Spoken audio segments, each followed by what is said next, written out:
Mwanzoni mwa movie tunaona wanasayansi watatu wakiongozwa na Steven walikwenda bichi. Walipofika bichi walikuta mwili mkubwa wa giant kubwa kabisa umelala pembezoni mwa bahari. Mwili ulionekana kusafishwa na maji ya bahari. Watu wengi walipata taarifa hizi wakawa wanakuja huko bichi ili basi waweze kushuhudia mwili huu mkubwa. Wengine wakavuka kabisa mipaka na kwenda kuupandilia huu mwili. Hapa ndipo wanasayansi hawa Steven na wenzake walipopata taarifa nao wakaja. Lengo ni kujua huu mwili umetoka wapi, una nini na kwa sababu gani umedondokea hapa, kama wanasayansi wanapochunguza vitu vyao vya kisayansi. Steven pamoja na wanasayansi wenzake walipofika walisogea karibu na ule mwili wa lile giant. Pamoja na kuwa na taaluma kubwa ya kisayansi pamoja na ujuzi mkubwa wa kisayansi, lakini kwa kumtazama giant huyu bado Steven alishindwa kujua umri sahihi wa huyu giant. Kwa hiyo aliangalia uso wake pamoja na macho yake akagundua kwamba huyu giant alikuwa kijana mdogo sana. Steven aliposogea kwenye kiganja cha huyu giant alikuta samaki wenye tani kubwa sana kutoka baharini wakiogelea kwenye maji ambayo yapo kwenye kiganja cha huyu giant. Unaweza ukafikiria ni jinsi gani ukubwa wa huyu giant alivyokuwa. Alikuwa ni giant mkubwa sana. Baada ya kumzunguka giant huyu mwili mzima kufanya ukaguzi wa kisayansi, wenzake na Steven, yani wanasayansi wenzake, walikuwa tayari juu ya mwili wa giant huyu. Hivyo aliwapungia mikono raia wote, ishara ya kwamba mwili uko salama, waje waweze kuona kwa karibu. Basi watu wote walikuja na kuanza kupanda kwenye mwili wa huyu giant. Watu wengi sana walikuwa juu ya huu mwili wa huyu giant. Watoto wengine walikuwa wanaruka na kukimbizana kwenye kifua cha mwili wa huyu giant. Lakini Steven yeye alienda kando pamoja na wanasayansi wenzake wakiandika taarifa tofauti kuhusu mwili wa huyu giant. Jioni ilipofika kila mtu akaondoka. Baada ya siku 3 Steven tena alirudi huko bichi. Lengo lake ni lile lile, kufanya utafiti wa kisayansi juu ya huu mwili mkubwa wa huyu giant. Aliendelea kupata taarifa tofauti juu ya huu mwili wa huyu giant kwa sababu kila siku zinavyoenda basi kuna taarifa mpya anapata. Aliendelea kushuhudia watoto wakicheza na kulukaluka juu ya huu mwili wa huyu giant, na watu wengine wakiendelea kuvutiwa kuja kuangalia huu mwili wa huyu giant. Steven basi alivizia mchana, hakuna hata mtu mmoja. Akasogea karibu na kuweza kugundua kwamba huu mwili sasa umeanza kuharibika, yani umeanza kuoza. Lakini kuna binti wa umri wa miaka 18, yeye amekaa juu ya sikio la huyu giant kwa ujasiri kabisa, hana habari, katulia. Steven kama mwanasayansi aliendelea kuzunguka kwenye huu mwili wa huyu giant. Aligundua kwamba mwili huu tayari umeshapata mabadiliko makubwa na muda si mrefu utaweza kuoza wote kabisa.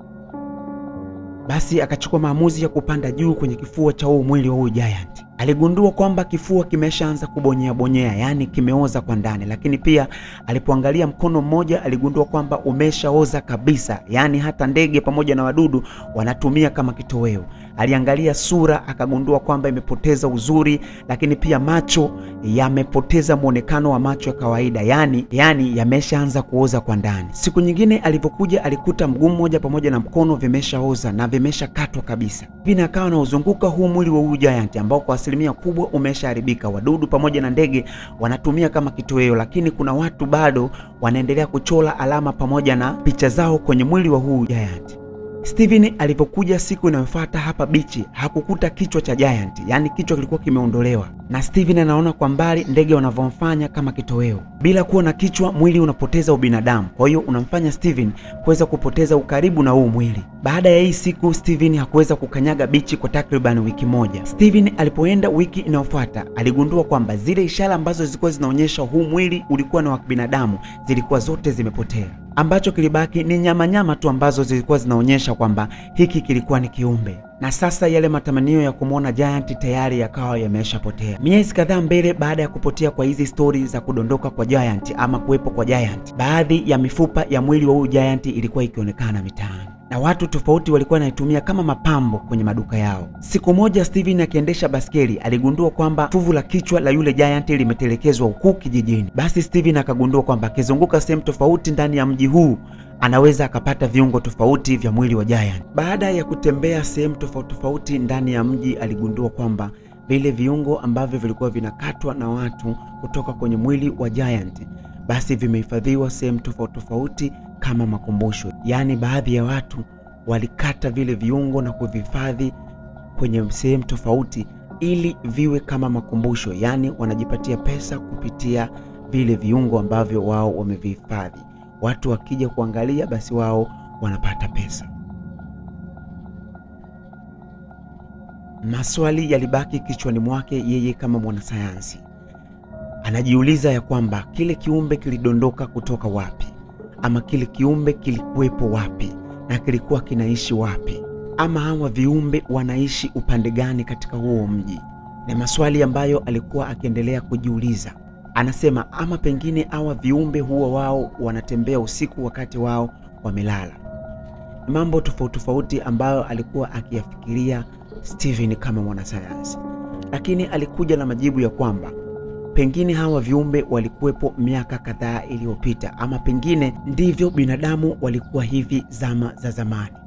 Aliendelea kujiuliza kila wakati bila kupata majibu, lakini kutokana na historia iliyohifadhiwa kwenye vichwa vya watu ya kwamba binadamu wa kwanza alikuwa na urefu wa takribani mita 100, yani kama kiwanja cha mpira, basi aliweka wazi ya kwamba binadamu wengi wa zamani walikuwa wakubwa sana na walikuwa naishi kwa miaka mingi sana. Basi kutokana na uchunguzi wake inaonyesha ya kwamba kadri miaka inavyozidi kukatika, yani miaka inavyozidi kwenda, muda unavyozidi kuyoyoma, basi na miaka na miili ya binadamu inazidi kupungua.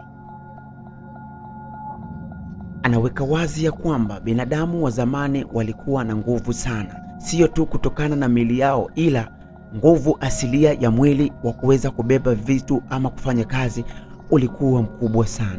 Akaweka wazi tena kutokana na karne zinavyozidi kukatika, hata zile nguvu asilia za binadamu za kufanya kazi zinazidi kupungua. Steven huyu mwanasayansi aliandika vitabu tofauti juu ya watu wa zamani, ukubwa pamoja na urefu wao, nguvu yao pamoja na akili yao. Lakini pia aliandika vitabu tofauti juu ya ujio mkubwa wa huyu giant. Na haya ndiyo mambo ambayo Steven mwanasayansi huyu alikuja nayo na kuielezea. Na huu ndio mwisho wa recap yetu. Nikushukuru kwa kuendelea kuwa na sisi kila siku kwenye recap kama hizi. Hakikisha una like na kucomment ili video zetu ziweze kuwafikia watu wengi zaidi. Lakini pia usisahau kuweza kusubscribe kwenye channel yetu ili uendelee kupata recap nzuri kama hizi kila siku. Asante.